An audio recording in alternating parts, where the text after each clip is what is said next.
नमस्कार मंडळी. स्टार प्रवाहावरील ठरलं तर मग या मालिकेच्या पुढे येणाऱ्या भागात आपण असं पाहणार आहोत की नागराजने दिलेल्या ॲड्रेसवर आता प्रिया तिथे पोहोचलेली असते.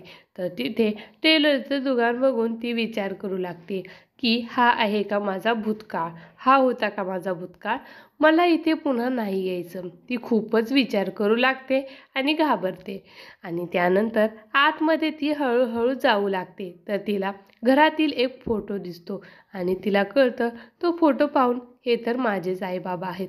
जर का त्या नागोबाने सगळ्यांना सत्य सांगितले तर मला पुन्हा ह्याच घरात येऊन राहावं लागेल.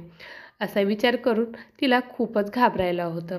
आईबाबांना बघून प्रिया आता स्वप्न पाहू लागते. जर का सगळ्यांना कळालं की मी रविराज किल्लेदारांची मुलगी नाही तर मी या टेलरिंगची मुलगी आहे, तर मला खूपच इथे येऊन राहावं लागेल आणि टेलरिंगचं काम करावं लागेल.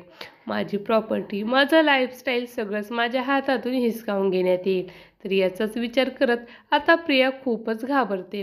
आणि त्यानंतर प्रियाची आई तिला विचारू लागते की तुम्हाला काही हवं आहे का, काही कपडे वगैरे शिवायचे आहेत का. तर प्रिया त्यांना विचारू लागते की हे दुकान इथे कधीपासून आहे. तेव्हा ती बाई म्हणते की 20-25 वर्षे झाले असतील. प्रिया विचार करू लागते की काहीही झालं तरी यांना इथून आता पळवून लावायचं पाहिजे.